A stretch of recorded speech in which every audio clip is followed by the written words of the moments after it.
Cette année, le salon Art Capital a eu lieu du 16 au 22 février au Grand Palais éphémère, regroupant 2000 artistes. Nous nous sommes intéressés plus particulièrement au Salon des artistes français qui se découpe en 4 secteurs: sculpture, peinture, photographie-gravure et architecture. L'édition de cette année, elle est originale par le fait que nous ne sommes pas au Grand Palais. Vous savez que historiquement, nous exposions au Grand Palais et compte tenu des travaux qui sont en cours, bien entendu, nous avons dû nous déporter sur ce Grand Palais éphémère qui a été construit pour la continuité des expositions de la RMN Grand Palais. Des pièces plus rayonnantes les unes que les autres, réalisées avec toutes sortes de matières ou de techniques et dans des univers parfois sombres ou à l'inverse parfois très colorés. Cette année, elle est particulière aussi par le fait qu'elle vient après une année d'annulation due à la crise sanitaire. En 2021, on a été obligé, quelques mois avant, d'annuler l'édition. Et cette année même, ça n'a pas été très facile avec les risques et l'épée de Damoclès de la Covid qui subsistaient. Mais nous sommes très heureux de pouvoir présenter le salon quand même cette année. Les émotions ou expressions ressortent de ces pièces exposées. Mais dans quel état d'esprit ont-elles été créées? Seuls les artistes pourraient nous l'expliquer. Mais en attendant, laissez-vous embarquer. Au Salon des artistes français, il y a 635 exposants. Il y a une section sculpture qui représente à peu près une centaine d'artistes. Une section peinture de 400 et quelques artistes. Et puis des sections photographie, gravure et architecture.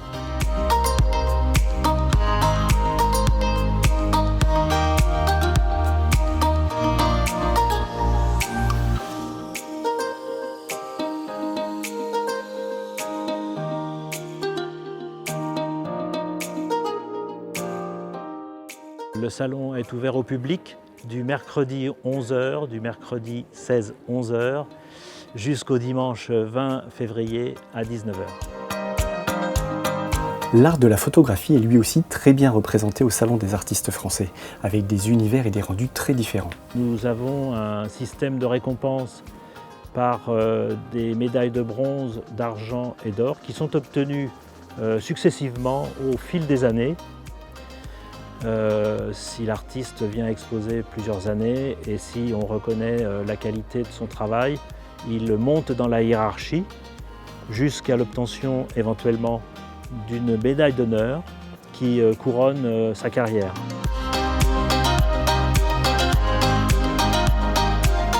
L'intensité de ces œuvres ne peuvent laisser les visiteurs sans émotion. La sélection a dû être complexe afin de réunir les meilleures pièces. Découvrons le travail de certains artistes qui excellent en gravure, peinture et photographie. Aujourd'hui, j'expose Memento Mori, ma nouvelle pièce, qui est en marbre d'Isaour. C'est un marbre noir qui vient des Hautes-Pyrénées, donc à la frontière espagnole, c'est un marbre français. Et donc, du coup, Memento Mori est une allocution latine qui veut dire « rappelle-toi que tu es mortel ». C'est une allocution qui était dite quand les généraux revenaient victorieux de bataille pour un peu les rabaisser dans leur ego et leur rappeler qu'ils étaient mortels. Il s'avère que des peintres néerlandais du XVe avaient créé le thème des Memento Mori en dessinant plusieurs vanités.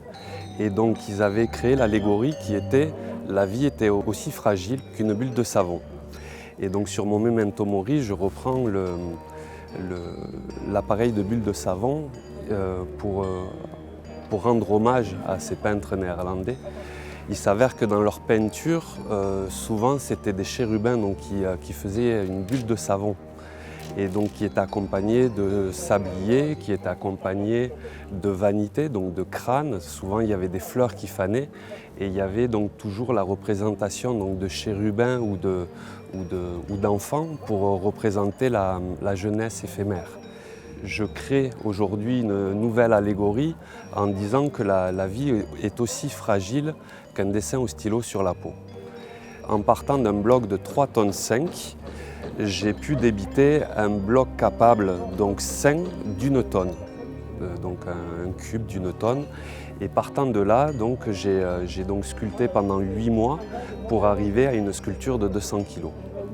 Je travaille avec modèle, donc là pour celle-ci, donc il y a une petite fille qui m'a servi de modèle. Et je travaille en fait sur plan. Ce que je fais, c'est que sur plan ou épure, ce qu'on dit, donc je trace tout le contour de mon modèle sur un contreplaqué pour avoir l'empreinte au sol de mon personnage. Et donc ce que je fais, c'est que je pars toujours de la vue du dessus pour pouvoir délimiter mon personnage dans la matière. Partant de là, sur mon contreplaqué, donc sur mon épure, je trace toutes les diagonales et toutes les hauteurs définitives de certaines parties du corps qui me permet de pouvoir retranscrire mon plan en élévation en fin de compte. Et donc après je travaille sur photo pour tous les petits détails, les semelles des chaussures, les passants des bretelles, etc. Quand on cisèle la matière, en fait, on tombe sur un gris comme celui des cheveux. On a déjà une différence de teinte entre les cheveux et le corps. Donc ça, c'est juste la fraise diamantée qui donne, donc c'est vraiment comme ciselé, quoi. Pour arriver au gris du corps, je commence à poncer la matière avec un papier 24, 36, 40. Pour pouvoir arriver à un poli brillant, donc je recommence mon ponçage en fait, donc le 40, puis le 80, le 120, le 200, le 400, le 600, le 800, pâte à polir et cire. Donc tout est du caillou, quoi. Il n'y a pas de peinture ni rien dessus, quoi.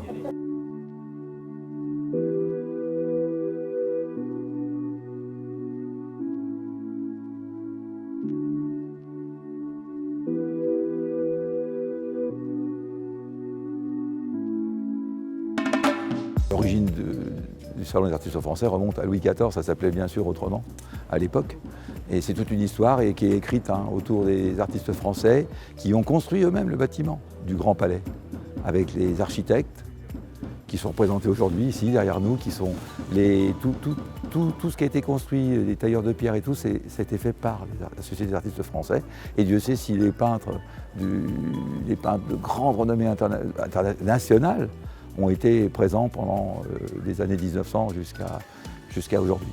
Il y a eu ce vilain Covid qui est venu perturber la fête, on va dire. On s'est tous retrouvés, comme tout le monde le sait, dans des conditions difficiles. J'ai peint cette toile déjà dans un quartier imaginaire qui symbolise, la ville est morte, il n'y a plus de voitures de ce côté-là, et là c'est la liberté autour de Sam Wilson qui a quand même tellement ouvert l'Amérique à une certaine liberté d'antan. Elle s'appelle Passage. En fin de compte, ces passages, on passe sur un fil pour retrouver cette liberté avec cet homme masqué qui va retrouver sa liberté. Et puis j'ai voulu donner un côté très vertigineux, comme si j'avais moi-même un petit peu une notion de déséquilibre, parce qu'il ne faut pas tomber, c'est à cette hauteur que j'ai à peu près calculé, par cet échafaudage aussi, par cette structure. J'adore peindre des échafaudages parce qu'il y a plein de symboliques cachées dans tout ça, une symbolique d'architectural et qui construit et qui symbolise la construction et l'élévation. J'ai voulu marquer cette période de Covid en pensant à tout ce qui a pu se passer autour du corps médical, autour de tous les métiers qui ont été paralysés. Et cette réouverture qui va quand même voir le jour, je pense. Voilà, donc j'ai des frissons en vous le disant là. Je pense que ça tombe à pic vers des jours meilleurs. La continuité de mon travail, c'est déjà de pouvoir se remettre à peindre dans des conditions plus sereines, parce que tout ce qui perturbe l'artiste, c'est terrible parce que ça paralyse un peu avec tout ce qui s'est passé. Donc moi, si vous voulez, je cours un petit peu l'image d'une baignoire qui déborde. Et je cours toujours pour aller vite, couper le robinet, parce que c'est une image forte que je pense peut-être peindre. Vous voyez ? Parce qu'on est dans l'urgence depuis 3 ans, et puis on a plein de projets, j'en ai plein, mais est-ce que la vie me laissera aussi cette chance de pouvoir exprimer un maximum de choses ? J'ai des milliers de sujets à faire.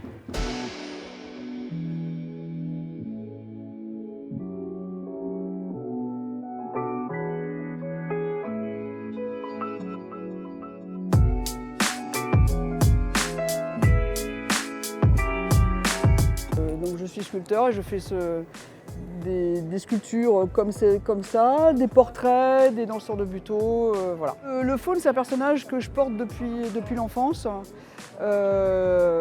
J'écoutais quand j'étais enfant, il paraît qu'à 3 ans, je mettais déjà ce disque toute seule, le prélude à l'après-midi d'un faune de Claude Debussy. Et le personnage du faune m'avait vraiment interpellée. Il était sur la pochette du disque, il était interprété par Nijinsky. Et donc on voyait Nijinsky sur la pochette du disque et je demandais à mon père ce que c'était que ce personnage un peu étrange. Il m'avait dit que c'était donc le faune et que le faune portait normalement des pattes de bouc. Et pendant très longtemps, j'ai eu très envie de le représenter en peinture et puis finalement je ne l'ai jamais fait. Et je l'ai fait il n'y a pas très longtemps, l'année dernière, je l'ai fait en sculpture. Une partie du faune est réalisée en terre, la partie principale, et puis tout ce qui est un peu fin, comme par exemple ce bras qui pend en plus, qui porte une pomme et tout. Ça, c'était réalisé en plastiline.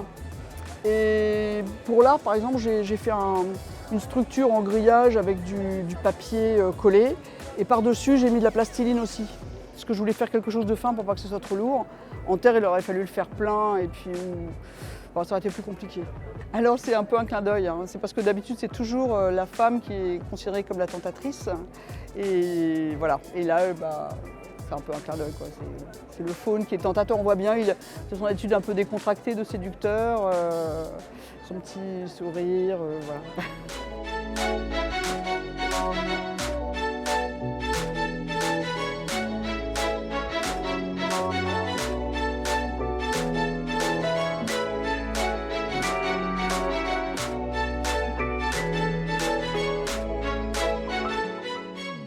Je suis artiste peintre depuis une dizaine d'années et c'est ma troisième participation au Grand Palais où j'ai eu une mention il y a 2 ans sur un grand tableau qui était une cathédrale et cette année je concourais pour une médaille de bronze et j'ai eu la chance de pouvoir avoir cette médaille avec ce tableau.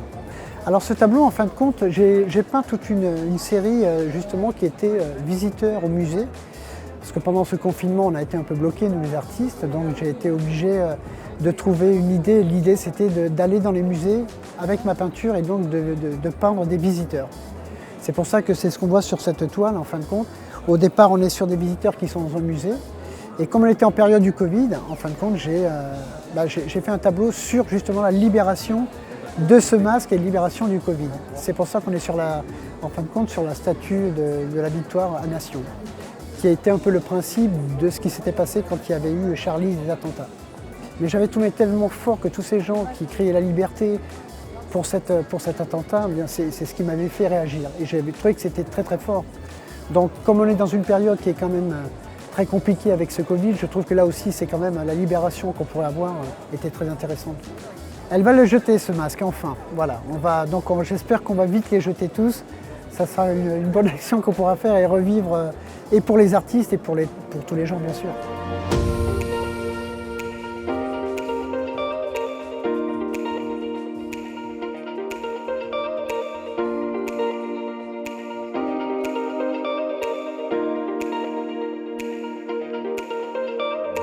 Je suis artiste peintre photoréaliste à tendance surréaliste. Donc je mêle photoréalisme et étrangeté, onirisme en fait, dans mes compositions. J'ai débuté la peinture il y a 9 ans à peu près. Donc, et ça a été un vrai déclic, une passion dévorante. Je suis devenu professionnel il y a 6 ans. Là c'est un portrait où j'ai voulu illustrer la soif de vivre, la soif d'avancer malgré l'âge, malgré le temps qui passe, malgré les épreuves en fait. Un feu intérieur qui brûle et qui rayonne. J'ai un long processus de photographie, de recherche photo en amont du travail de peinture. Donc je fais tout un tas de recherches, de photographie, de montage numérique avant même de débuter la peinture. Ça fait partie intégrante de mon process de création. Quand on me dit est-ce que c'est une photo, c'est là que je me dis que j'ai vraiment bien fait mon travail. Fabuleux, moi c'est ma première participation à Art Capital et au Salon d'artistes français. Déjà rien que le fait de pouvoir participer à un salon aussi prestigieux, c'était déjà fabuleux, mais en plus recevoir une récompense de la sorte pendant ma première participation au salon, c'est juste inespéré, c'est un honneur. Hein.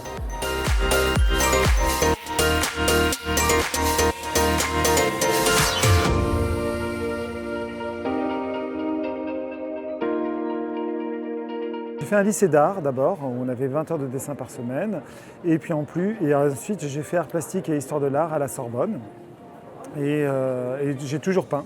Il faut savoir que depuis 6 ans, 7 ans, je ne peins que des bouteilles d'eau. C'est un objet qui me plaît particulièrement parce qu'il regroupe toutes les difficultés, à savoir le dessin, la lumière, la transparence. Et au départ, je peignais simplement des bouteilles d'eau en tant qu'objet. Et petit à petit, je les ai froissées, vidées, remplies d'eau pour en faire des personnages. Et maintenant, je revisite des œuvres d'art en bouteilles d'eau. Ici, vous êtes en présence de la scène de Léonard de Vinci, revisitée. Et chaque bouteille d'eau a des tendeurs. Ces tendeurs sont arrivés lors du premier confinement. Et ces tendeurs me permettent de faire des bras et de donner encore plus d'expression à ces bouteilles d'eau, justement. Juste pour faire la maquette, j'ai mis 1 semaine à tendre des fils pour que mes tendeurs restent en suspension. Et ensuite, pour la toile, j'ai mis à peu près un peu plus d'1 mois. J'ai eu la chance de recevoir le prix Taylor au Salon des artistes français 2022. Je suis particulièrement honoré parce que le prix Taylor donné par la Fondation Taylor est un prix extrêmement prestigieux et ils me l'ont donné pour ma technique. Et en plus parce que je les faisais rire. Donc voilà, je suis très heureux.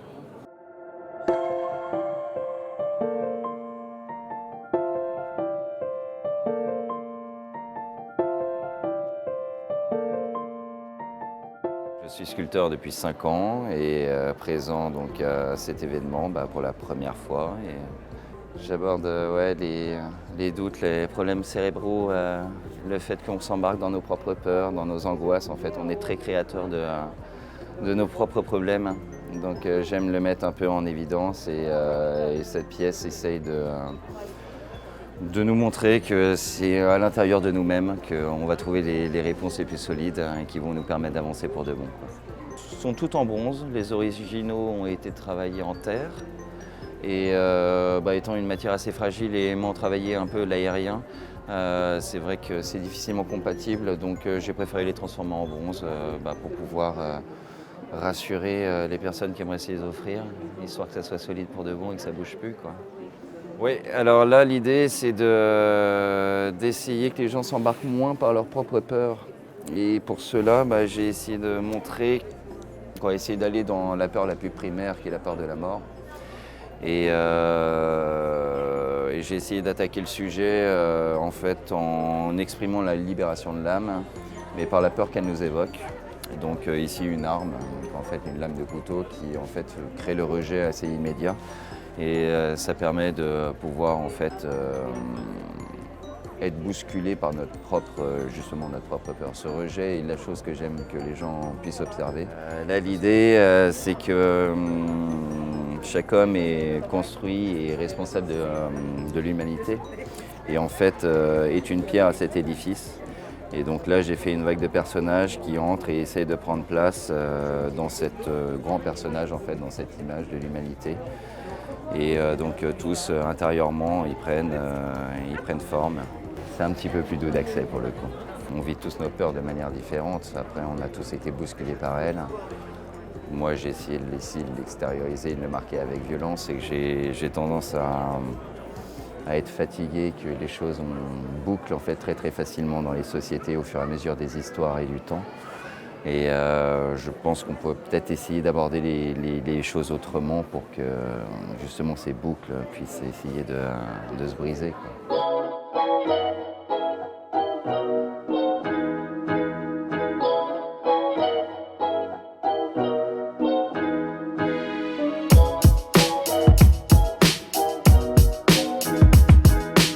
J'ai fait l'Académie des Beaux-Arts à Kiev pendant 6 ans et puis je fais aussi 3 ans de l'école polytechnique à Kiev aussi dans la faculté d'illustration. Je regarde cette œuvre du point de vue anatomique. J'enlève la peau et je montre comment elle est faite en fait l'œuvre à l'intérieur. cette personnage, elle est faite à l'intérieur. Donc c'est un tableau qui s'appelle Découverte des portraits d'une jeune fille de Rembrandt, des points de vue anatomiques. En général, je fais les œuvres par série. Donc, dans chaque série, à peu près, il y a 3 œuvres qui sont consacrées au même thème, au même type de concept. Je pense qu'on met trop d'étiquettes sur les œuvres d'art et je voulais en fait le montrer d'un autre point de vue, d'un regard différent. À la fin de cette année, je vais faire une exposition aux herbiers, une exposition personnelle aux herbiers. Je travaille le corps de femme, je suis fascinée par le corps et j'aimerais mettre la femme en valeur.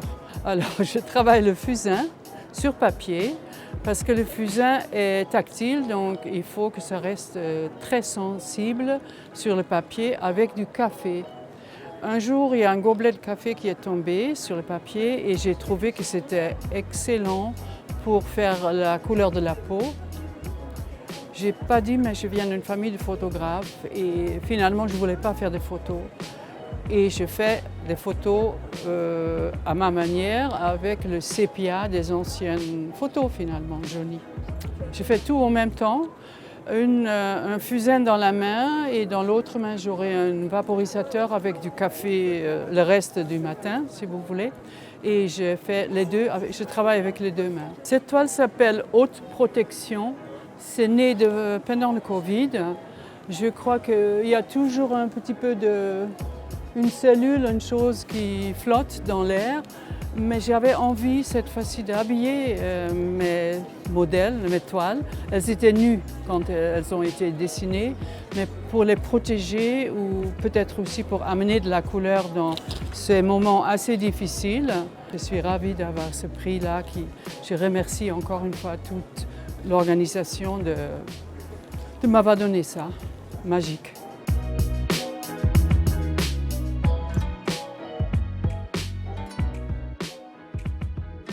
Je fais 100% de la photographie, même si on voit que ce sont des sculptures. Alors ce travail, c'est un travail, on va dire, collectif avec mes modèles. Je les couvre de terre, je fais des compositions, je les couvre de terre et je les photographie. Et on a l'impression qu'il y a une osmose entre les personnages, la chair et la terre. Et je compose tout ça ensemble, je mélange tout ça et j'expose tout ça aussi. Voilà. C'est intéressant parce que en fait, quand on regarde ces images, on ne sait pas si on regarde des corps qui deviennent des sculptures ou des sculptures qui deviennent des humains. Voilà, je trouve que j'aime bien cette ambiguïté. Chaque fois que je fais des photos, je leur explique, je leur donne une histoire à laquelle ils doivent penser et essayer de s'imprégner pour rester tous ensemble. Et donc là, l'idée, c'était un peu la fin du monde, on se retrouve un peu tout seul et on essaie de fraterniser pour continuer à vivre ensemble dans le malheur, mais on essaie d'être fort pour pouvoir avoir cette force de résilience pour pouvoir revivre ensemble après un gros cataclysme. On va dire que c'était ça un peu l'histoire. J'ai fait un livre et donc ça a été un projet sur plusieurs années et j'ai fait beaucoup de scènes différentes comme ça, avec des personnages. Là, j'ai créé, c'est le Petit Prince. Là, c'est le mythe de Sisyphe. Donc, je m'inspire beaucoup de sculpteurs comme Rodin, Camille Claudel, mais aussi de peinture. Ça présente, je dirais que c'est agréable d'avoir toujours des gens qui sont du métier, qui ont un œil, qui voient le travail que vous avez fait, qui se rendent compte que c'est un travail profond, réfléchi et donc c'est super quoi, c'est super, je suis très content.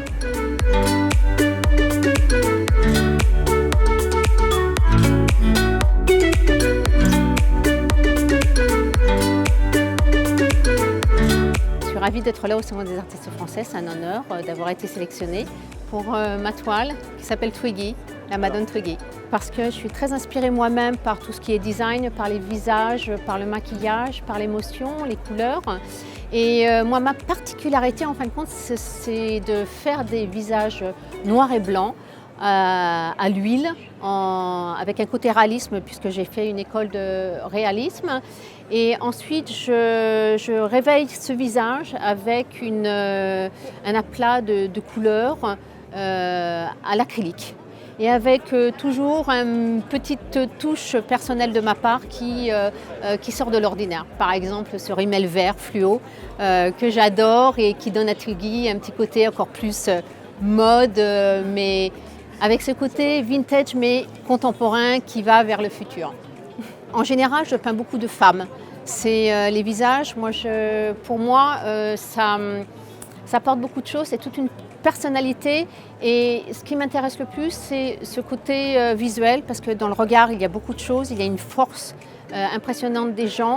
Je suis attirée aussi par tout ce qui est un petit peu sensualité, beauté, élégance, design, mise en valeur et je pense qu'on a tous une beauté intérieure que l'on doit vraiment mettre en avant et extérioriser et je fais en sorte de faire ça moi dans mes portraits. Nous avons pu découvrir dans le secteur architecture des plans et des maquettes de bâtiments déjà construits, mais aussi des propositions pour le futur, comme la gare du Nord à Paris.